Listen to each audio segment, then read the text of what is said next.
Kirangwa soko woze ku bantu. Weewaawo neebaza omukisa ogumpeereddwa mukulu Sserugenyi olw'enteekateeka eno egenda mu maaso. Obadde wanjogeddeko dda simanyi oba njogeddeko ki? Mukulu abadde akuba linnya lyo. Kirangwa muleke. Mukama Katonda yasinga okumanya ensonga ebadde ya linnya. Naye nga nange ntwala omukisa guno okwebaza bannayuganda ababeera ku KTV okugoberera ensonga ez'enjawulo. Amanya Professor Brian Kirangwa Nsalo Ssaji Mutukula District ya Kyotera Sasa lya Buddu Kasanga tujeva okusobola okutambula awamu nammwe nga ndi munnamawulire ate munnange akola ku nsonga z'okunoonyereza ku bintu eby'enjawulo nga we tugenda maaso n'okuba nga tutera obbigoberera bagobera programu zaffe ku KTV awamu ne kukyenda mu Kidomo FM y'Obwakabaka. Ndowooza sinza kweyongerayo mukulu Sserugenyi kankumaawo n'okweyanjula kwange. Kale njuki oli abadde atuwadde ku hinti nja kuddayo okewuwe katono endaba gye walabyemu omulamuzi ng'akatyemulira Onyumu Okero Kalabba abantu bagenda kubeera mu kisaawe Nakivu mu kisaawe Namboole ona abakoze okufashawa tebabalabye okusaba kwa byonna omusango guno kuba gye gwatandika gubaddemu ebyewuunyisa bingi okusooka okugalawo amasomero ne bataggalawo kindagatene abaana bamu battirwa ne baggalawo amasomero agali under that management oluvannyuma minisita najja nawa kati minisita wa education ono w'amatendekero aga waggulu yeyajja naggala aga wansi kitegedde ate ekyewuunyisa minisita w'abaana najja naggula aga waggulu bonna n'agaki bw'ogenda maaso olaba nti engeri gye badde bamukwatamu mu kooti n'omulamuzi engeri gye baddamu ebbeeto kibadde kyewuunyisa ng'oyinza ogamba nti omusango guno gye guvubibwa gudda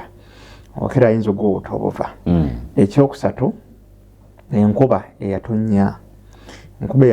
yateekayo netwala kompyuta zonna ebyewuunyisa byali bingi muyinza ogamba muyinza okuba mukama oba akabonero kakola ki kalambika ne tente yagenda maaso n'okugwa kizibu nnyo okusanga tente ezo zimega tente okwesitula neyeredekula ennume y'ekigo. Omusango gwe gumu ku nsonga ey'okuna gulimu munnamawulire Kata eyali agenda oddugulamu obulamu bana bakola naddala ku mitimbagano emmotoka we yali ereeta Okero bwe yagaana okusiba nedda emabega n'erinnya munnamawulire oyo ate era neddamu era n'omulinywa omulundi ogwokubiri. So olabira ddala nti gubaddemu obubonero obw'ekikula ekyawaggulu. Akabonero ak'okutaano omusango guno babadde bagutyemula olaba nti mu misango egize giteemulirwa abantu naddala egiri maximum oba emisango egya naggomola balooya babeera nnyo active naddala ku lunaku olwo olusembayo nga kye balwanirira baba bategedde nti client waabwe omusango gumusinze balwana ekibonerezo kikendeezebweko wekirema okukendeezebwako balina engeri gye basobola okulwanamu okuteekawo naddala amaanyi okulaba nti bayinza okugenda maaso oba oliawo n'okujulira. So obubonero bubaddemu obutaano obwenkukunala bwenali kuba nalabyeko abamu ku balooya be omu ng'olabira ddala n'amaanyi gamuwedde alinga asumagira naddala mu kooti eyo.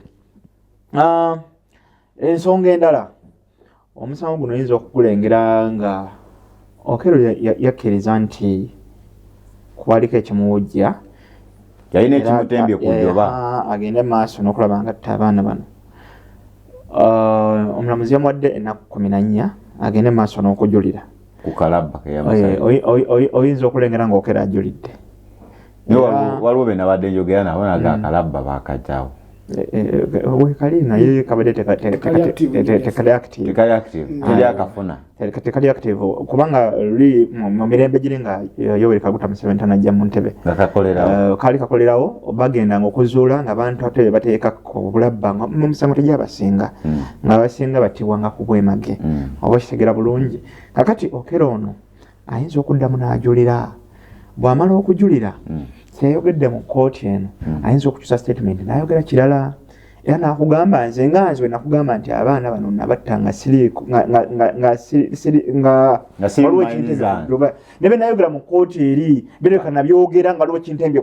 kujoba okitegedde bulungi ekintu ekyo. Omusango guno twetaaga tugukwata empolampola ogende maaso n'okugwetegereza. Omulamuzi we yamuyise okwogerako eri eggwanga yamugambye nga sindaba kusalawo naddala kibonerezo ky'amaanyi kino kyengenda kuwa olina kyoyogerako eri abantu. Sina kyembagamba. Nagamba my lord sina kyembagamba. My lord. Nagamba osobola okuvaayo ne weetondera bannayuganda ku kye bakola. Nagamba no. Sira kigenda kukola ki? Omuntu oyo ku magezi nze nalabye amagezi gaakozesa ga kikula kya waggulu era baakubya amazina nga bali eggabaawo. Nze ngamba bakubula ekimwandisibye mwandirinnyekoko ne mulinnyeko ku kiziiza kubanga tuyinza ogenderako speed ne mufundikira ate nga eryali abaganda bagamba nti essanyu ly'amalembo gemaziga gente. Muyinza ofundikira nga mufunye ku maziga gente ng'omuvuuka ono oba omusajja ono ng'akoze eki ajulidde nga statement gye yakoze wano ng'akulaga nti nze nali ninako ekintu ekintembye ku ki ye statement yemu gyagisobola okukyusa mu kkooti eddako n'ayongezayo omusango guno n'agamba nze bye nayogerera mu kkooti eri waaliwo ekyandiku ki kituuzizaayo wali okuddayo okulagira omuntu ono bamutwale bamukebere ku malwaliro amakugu bw'abanga alina passport ya America oyinza okulengera nga gavumenti ya America ekoze intervention bwemala okuintervening egamba nti obukugu abasawo bwe bakozesa wano mu ggwanga Uganda kitegeeza bwali tebumala ffe tusaba mutuwe tuwongere okumuteekako mu byuma byaffe tukole ki tekisoboka kisoboka oyo omutuuze wa America esobolera ddala egenda kutta omutuuze uliriza ekyo kisobokera ddala okera omutwe tegukola yewe yagamba ogwange gukola kati ekyo kisoboka atajjukira ne mu mateeka waliwo yali president wa America eyattibwa kakati omuvubuka eyamutta yalina gwe yali ayagala okuprovinga ng'ayagala okuprovinga omwana omuwala nti nze ndi w'amaanyi nsobola n'okutta omukulembeze w'eggwanga lya America. Kati omuvubuka we bamukebera nga balaga nti yayinako ekitali kituufu ku mutwe gwe tebamusalira kibonerezo kya kalabba wabula bamusalawo ne bamugya mu bantu bamutwale naddala bamukuumireyo era gye bamukuumira namusalira emyaka 30 asobole okubeerayo n'oluvannyuma lw'okumusalira emyaka 30 nomwana bamwongeza tosaana nakudda mu bantu okero n'agenda kuyulira okero bagenda musalira emyaka egy'okubeera mukomera but sijalabako kalabba kakati saagala nze kuwa bantu ekifaananyi okero kyenyinza okulaba ekyo kiyinza okukolebwa okumusalira emyaka 3 emyaka 4 but twanga okero kiyinza obutabeerawo kirangwa nadde no simaliriza ina soka kala omuyito kasoka agire bwali ngenda ku oba buli science mungi science mungi neyanza omukiso gumpereddwa tuzenga tulondoola ensonga z'okero ffenna nga tuzigoberera bulungi engeri gye zibadde zitambulamu ebyokero omukulu agenze mu maaso n'okubisunsula byonna ebibadde mu musango guno naye olenya nti ssemateeka waffe oba constitution yaffe musajja mukulu okero olina kwokonyeeko nzikiriziganya naawe engeri gye ndabamu ebintu nti musajja mukulu okero okusinza ku ssemateeka waffe engeri gyakolebwamu ate akuwa escape route waliwo kwegamba omuwaatwa wagenda okusimattukira omuwaatwa we guli munene nnyo wagenda n'ajulira kuba tayinza butakola ki butajulira si yeyeka nga ye tannajulira walengera aba Uganda Law Society baavaayo bannamateeka bagenda kuvaayo ng'ovudde ku okeru waliwo abaavaayo bannamateeka nga si bamativu naye engeri omusango guno gye gwakola ki gye gwakwatibwamu ne batuuka ne bagamba nti pulezidenti kkooti yakoledde ku biragiro byani bya pulezidenti era nga basaba we baali bavuddeyo aba Uganda Law Society ekibiina ekitaba bannamateeka wano mu ggwanga erya Uganda baali basaba okuwulira omusango mulujjudde kubenga kuyimirizibwa nti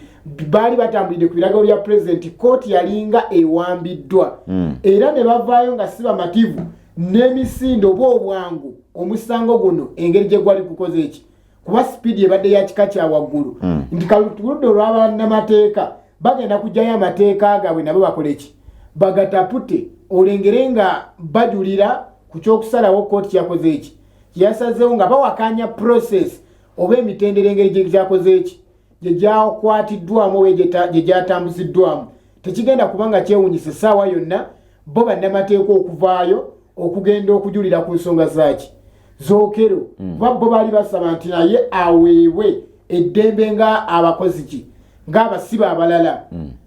nga siba mative emisinde government abakulu gye bali bakoze eki gye bali batambulirako naye njagala kuwunzika nga nzikanya nekyoyogeddeko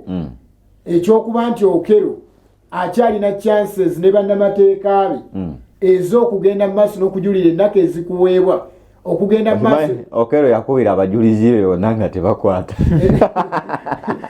bamuwa essimu ye naye oyokuba amasimu gonna nga tegakwata omanya ebintu nga binakuddugalira bw'oba gwe nga gwe bakubira ng'Okello yakuba olina n'enamba ye nti Okello wali osobola ogikwata esimu kwalega Okello nvaako naawe naye nga mpumbawumba Okello ne wali okuba nti bamubuuza oba akyalina kyagala ogamba bannayuganda banneesonyiwe obutogera yeetaaga akadde okusooka okwogera ne bannamateeka be baddemu babaleki ekibabino nga byakatandikirawo ensonga z'Okello ebimu ku bye nali nsuubidde ebyokumugamba nti omutwe gwe tegukola bulungi kubanga era singa kizuula nti omutwe gwe gwaliko ekizibu aba tagenda kuvunaanibwa nga bwakolaki ono mukulu kyabadde akonaayagala okutta President Roosevelt bagenda okukizuula bannamateeka g'okizuula nga alina ekyamu ku mutwe kyesimanyi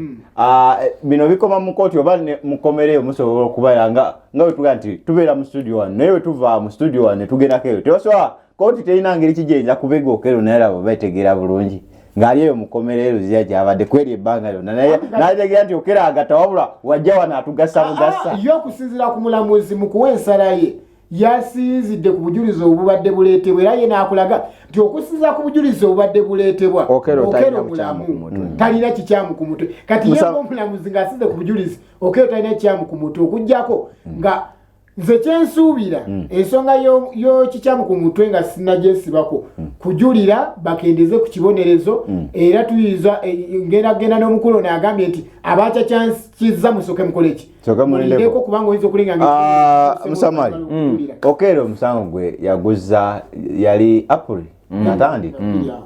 tumaze omwezi mulamba tulabye emyezi Dr. Kizza Besigye yawezezza ennaku oba zaawadde meka ensonga za ddembe lyabungi omusibe naye aba n'eddembe leetayo omusango gwe bagamba baguza nga 15 January naye n'okutuuka kati tannaweerezebwa mu kkooti enkulu bannamateeka ba gavumenti abawabi ba gavumenti baga tebannakuŋŋaanya bujulizi bumala kubuwa kkooti. But for this Okello man gwayanguye lwaki bannamateeka wano oluva ku guno tebadde ate ku guli netujjajjawo Okello webale nnyo kati kankubuze because ne bali balina eddembe abantu abaasi kubuzeyo ekibuuzo kimu wemba nina ansa nja ogenda kunziramu ate bulungi nnyo bwe saawa zino abatujju ne bayingira wano wano wetuli wano ne batutta ffe abasajja abana abatujja abo ne bavaawo ne bamala omwezi ffe ne babakwata ne babasiba ne babata ku kakalu ne bafuluma ne bavaawo ne bagenda batta abaana 10 abato ba bebi osuubira bali basobola okukolako amangu okusinga. So what you want to say abantu omunana abafiira eri wa Kivumbi they are not matter the circumstance kije bafiira bali tebalina bazadde circumstance kije bafiira bali tebalina bazadde zona nsonga za bulamu naye circumstance bali abamu balina mama circumstance kije bafiiramu that was politics. You're getting that point. Eri yali politics. Saagala okwata emisango ebiyo gigate wamu bweji. No, me I'm questioning the obwangu bw'omusango ne guvaawo. Omusango gwayangu kati gwogamba eri baafa 10. Si kyekyo eri baafa 10. Naye wabalabako nga bafudde. Oba walabako yena ayemulugunya nti abantu bange bafudde. Ayemulugunya? You want to say teri bantu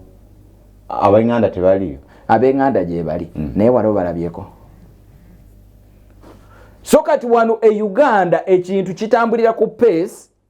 okusinzira ku speed gye kiddukirako mu media.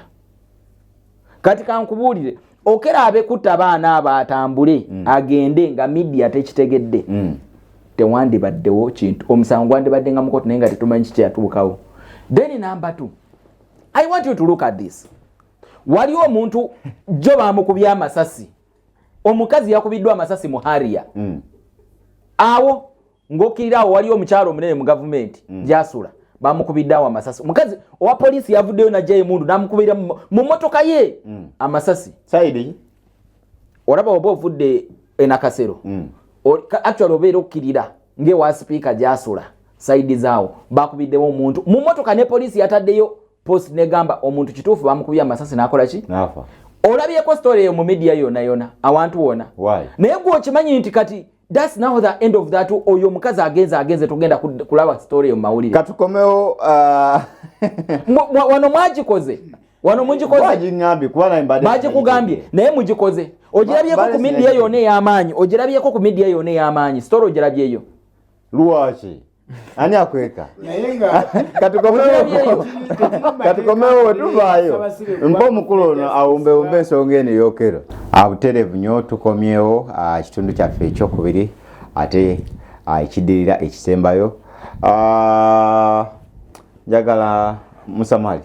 ado malayo ku Okello njagala tugende kusobola ntebe. Okello malayo nono mweda kikabe. Okello oyo gwolaba.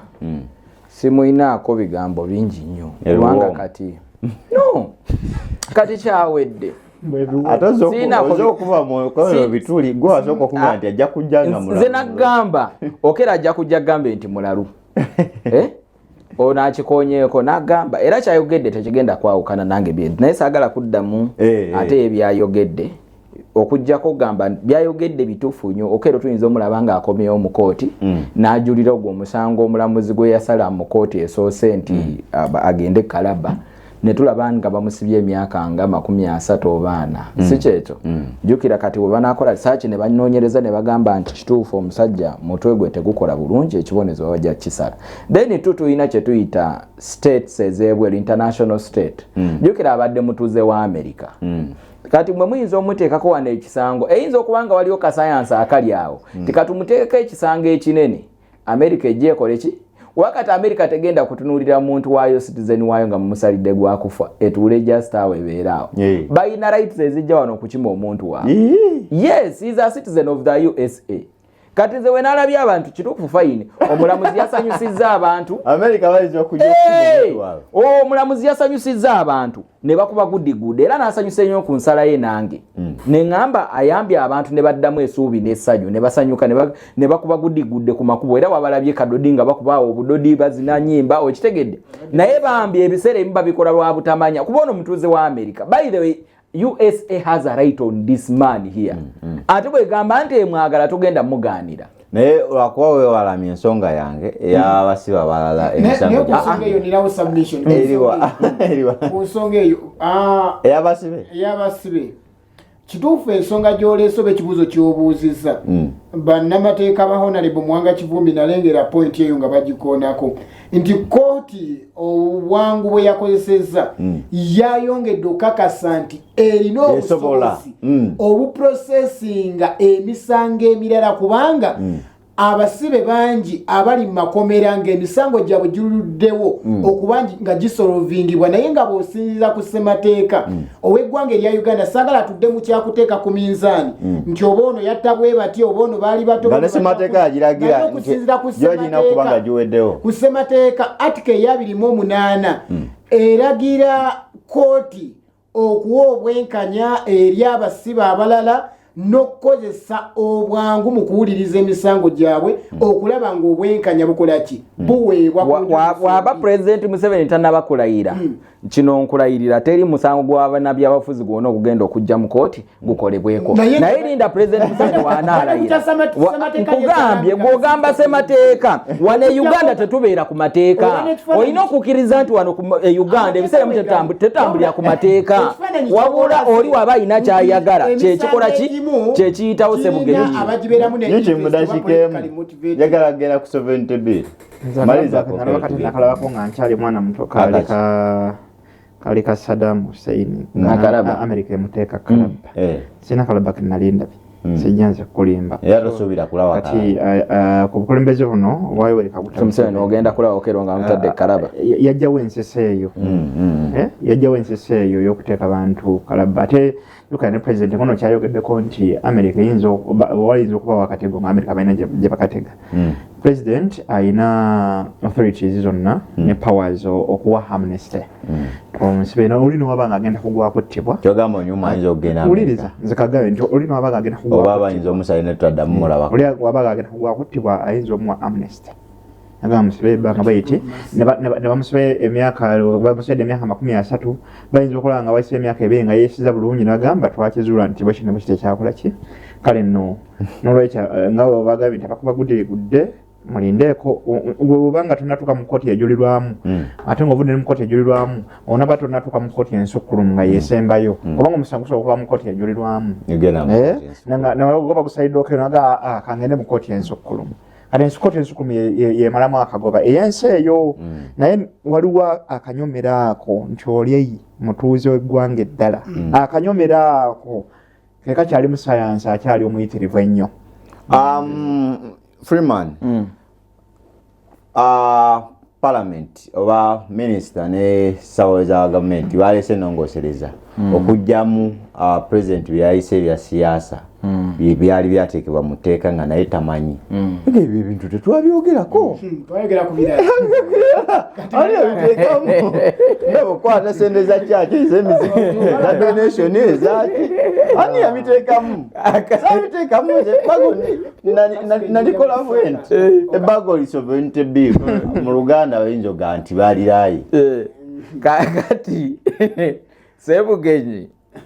bw'oba oyagala okumanya mu family yonto oyinamu abaana ababbi tokanya kubanga bebi omuta emiggo asembayo obuto n'omukuba emiggo kumutta busi ng'omusanze ayina sukaali ku mumwa oyinza okwesanga ngako engeri gye kali akato woba katumye nti genda obbe sukaali oleete tukombe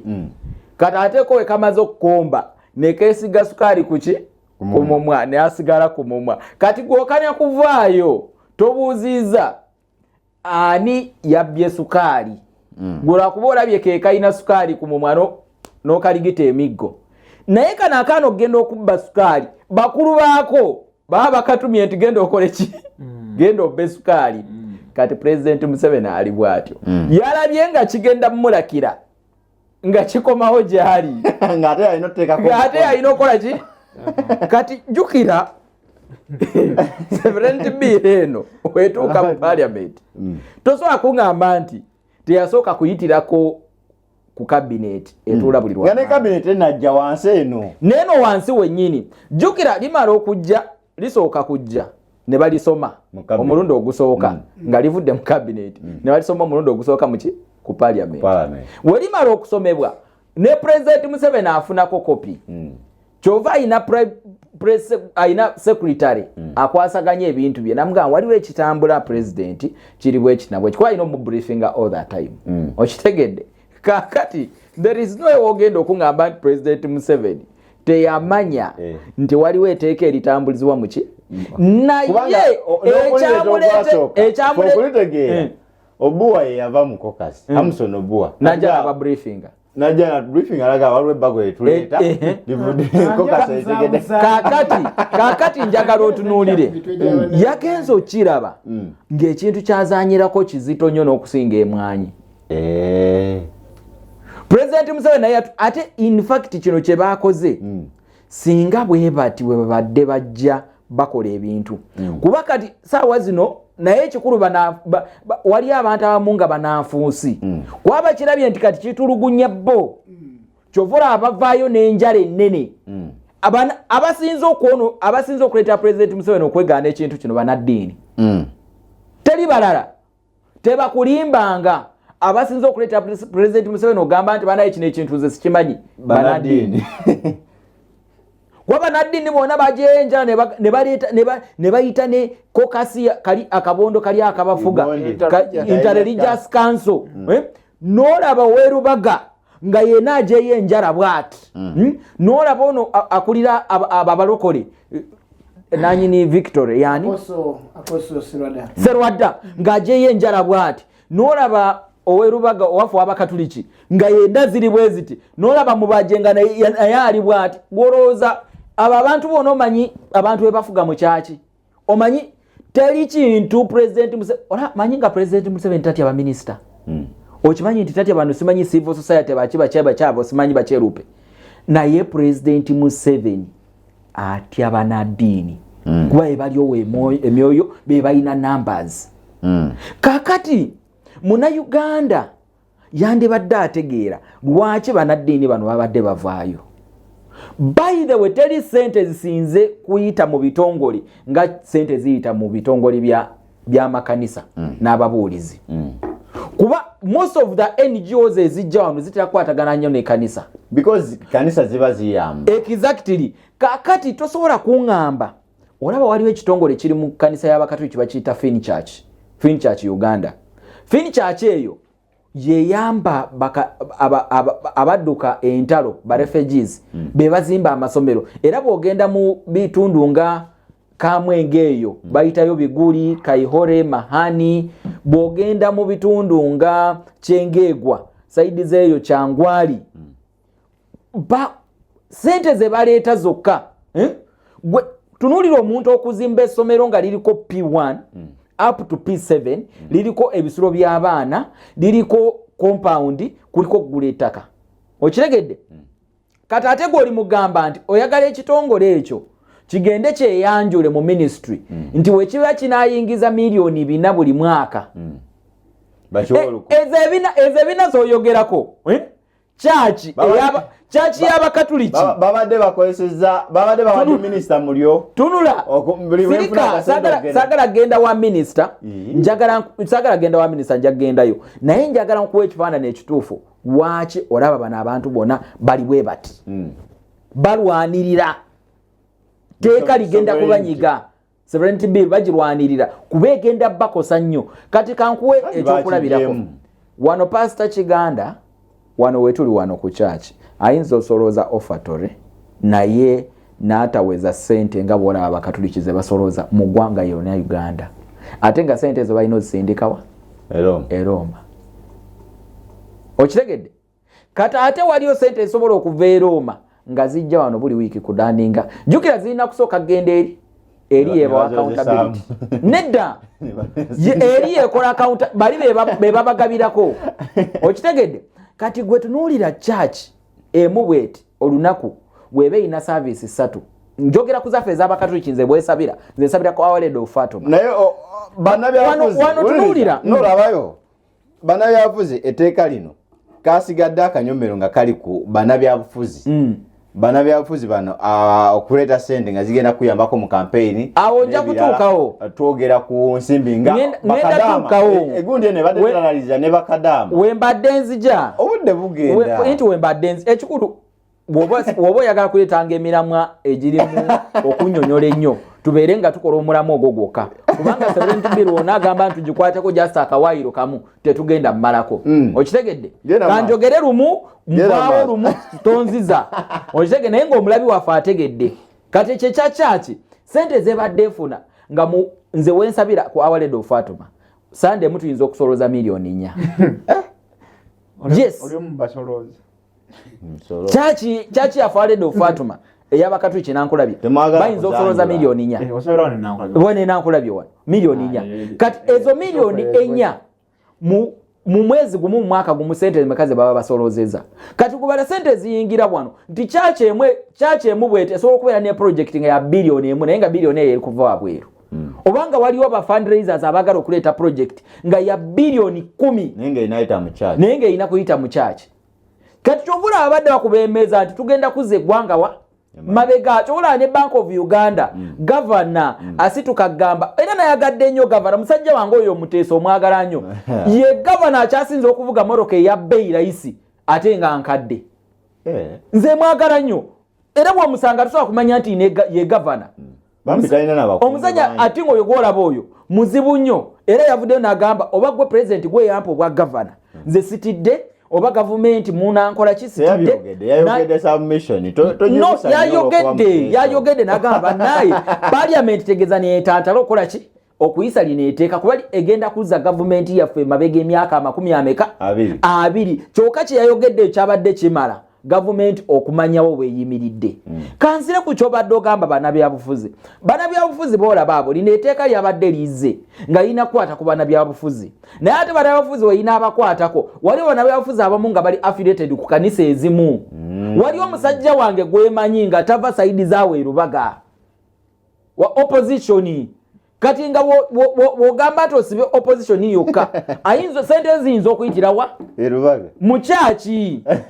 okitegedde kyovula ababadde balwana nnyo ezo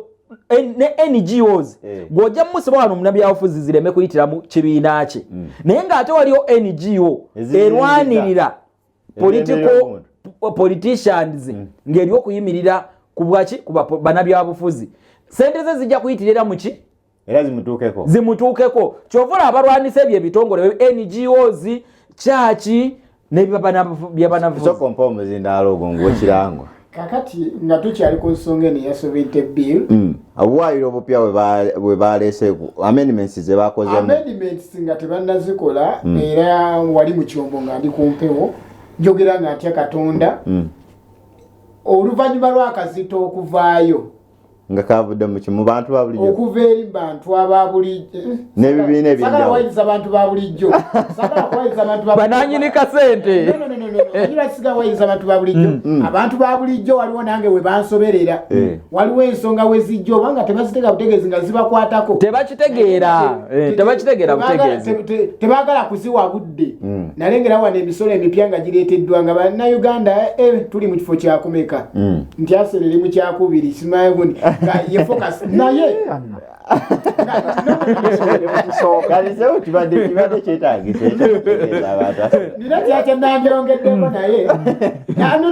ekigendera kyange tekibadde kuubya mizannyo nti gundi eri mu kifo bwekiti naye ng'emboozi zetunyumyako ng'ate nsonga ntuufu naye nga nze modoleta mbuuzi Arsenal yakkola era amaze n'akayisa no Arsenal eri mu kifo namba emu nendese kyakulabira just oli wa Man U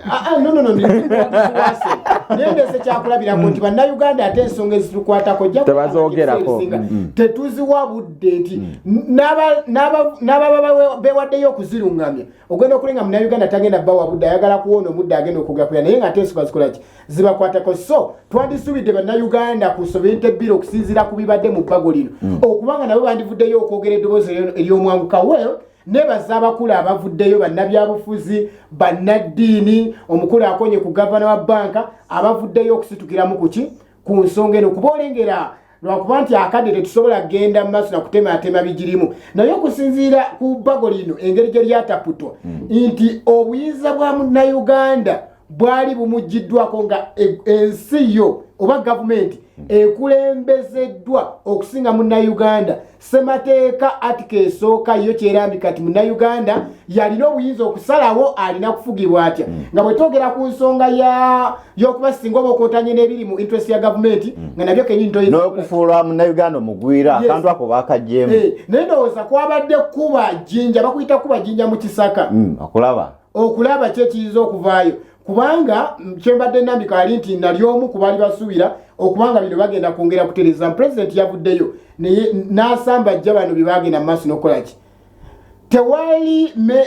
nteekateeka ziyiza kukolebwako ku bano ababadde bakitembeeta kubanga bw'otunuulira ebimu bibadde bikootana ne ssemateeka ow'eggwanga erya Uganda kwe tukolaki kwe tutambulira kwegamba obulumbaganyi babadde bagezezzaako bukola ku ssemateeka y'eggwanga erya Uganda nga pulezidenti wandisubidde okubaako sitepu zateekinga singa bwe kiringa bw'akyogera nti bano abakulu bayongeramu bibye wandibaddewo steps eziteekingibwa okulaba nga bavunaanyizibwa oba nga bavunaanibwa ku lw'okugezaako okwataakinga kubanga ssemateeka y'eggwanga erya Uganda ki nsonga nkulu bino byonna byadde bireeteddwa tegeza baadde bulimba baadde tebakola